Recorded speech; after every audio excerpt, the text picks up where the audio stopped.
Welcome to Nell's 2 Cents. Today we're talking about marital contracts. I find that many people don't even know that they have a contract until I ask the question, and they go look in their documents and they find that there's a contract that states the status of their marriage agreement, which could be either in community of property or out of community of property in the old days. But these days, out of community of property will either be with accrual or without accrual. Why is this important? It's important because whenever the dissolution of the marriage occurs, whether it be divorce or at death, this will become a valid thing to consider, especially when you're married in community of property from a tax point of view and a practical application of the division of assets, and also with accrual, because the accrual claim at death needs to be paid to the spouse in cash. And we will boil down into this details a little bit later, but that's why you need to know, because you need to make provision for it. Otherwise you could get in trouble. It's also important to know that when you're married in community of property, you have some restrictions with regards to the decisions you can make. And we'll talk about that a bit later as well. So here follows my 2 cents.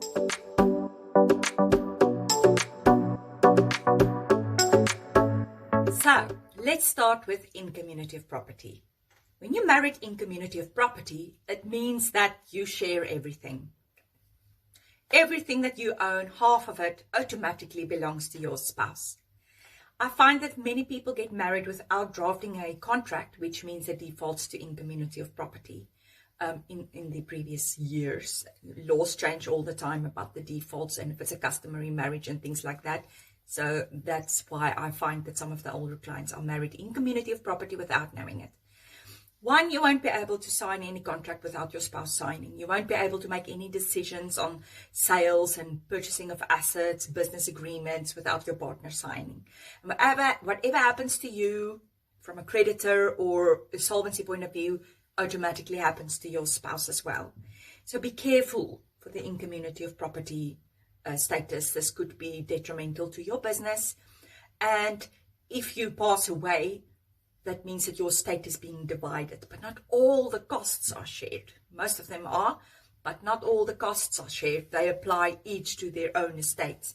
So just be careful when it comes to in community of property. It's complicated, and you might not have enough assets just because you only own half to pay all your dues just with half that you due and own. So just have someone do that calculation for you so you can know for sure that your estate is in order and your will complies with your marital status. If you wanted to change it, I have many people who ask, you literally have to get divorced. And you can't just get divorced for no reason. You have to have a valid reason. So there is actually at this point no way you can change your contract once you're married. So just be aware of that. If you are planning to get married, so you make sure you sign the right contract and set up the right will.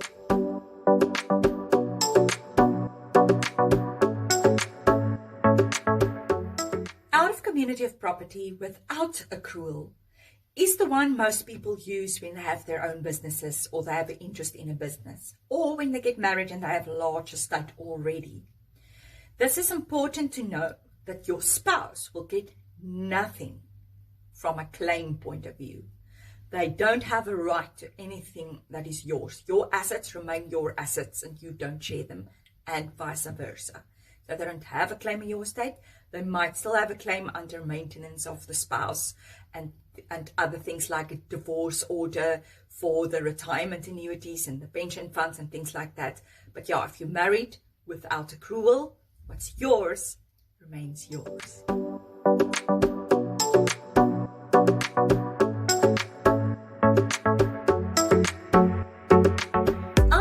Of property with accrual means, and this depends on the contract. There are certain things that are automatically excluded. I interrupted myself, but it's important that you go see an attorney, pay that fee, and make sure this is drafted properly. So certain things before your marriage, that happen before your marriage, will remain yours and will remain excluded from the accrual claim. But everything from date of marriage will be split 50-50, with a few exceptions like things you inherited. So everything that is excluded in the contract and it's mentioned there, for instance, if it mentions that a business interest or things like that are excluded in the contract, it will also be excluded because both parties agree to that at inception. So the accrual claim works like this. Once you get married, a value is determined and it is stated in the agreement. So when the marriage dissolves, be it divorce, be it death, then a calculation is made to see the inflation over the period since marriage of that initial value, and then that remains that specific person's asset. But everything over and above that gets split 50-50. And your spouse has a claim against your estate in life and in death for that amount. So if in your will you bequeath your whole estate to your spouse, it's okay, there won't be an accrual claim, because you're basically saying everything that's mine, I leave to you. So there's no accrual claim. But if you have a trust involved, or maybe a child from a previous marriage and somebody else that's inheriting from your estate, then your spouse will have an accrual claim against your estate. And that 50% must be paid to her before the estate is finalized in cash. So you need to make provision for that. That is marriage out of community of property with accrual.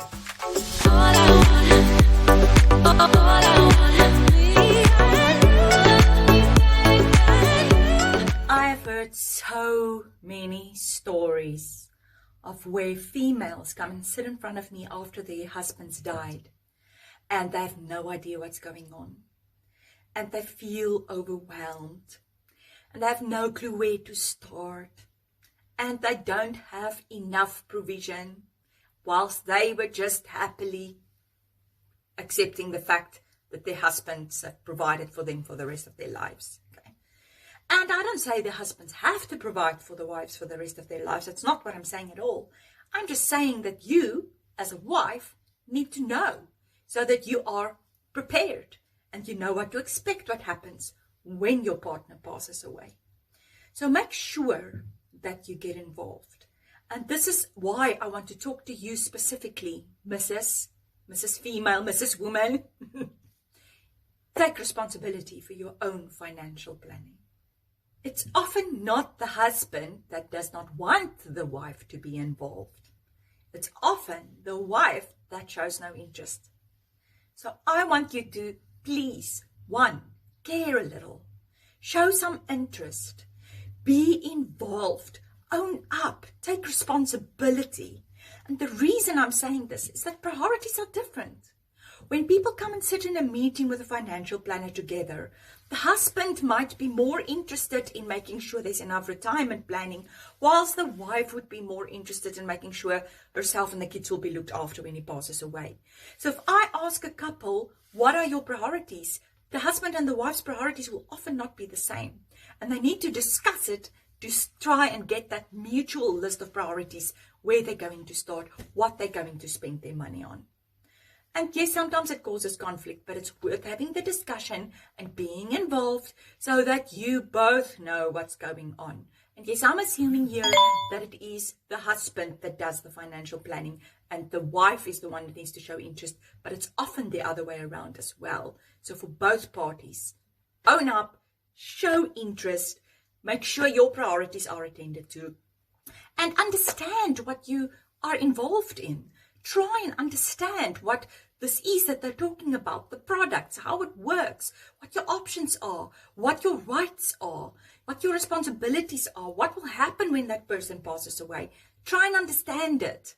Show some interest, even if it's not interesting and it's very boring. It's important. So try and prioritize it and make your own decisions. Don't let your spouse make all the decisions on your behalf, because in the end, you'll be surprised to see the outcome of the decision. And if it wasn't a good outcome, there's blame. You will be human. We're all human. Love only goes so far. Okay? So yes, that is my message to you today. Thank you for watching.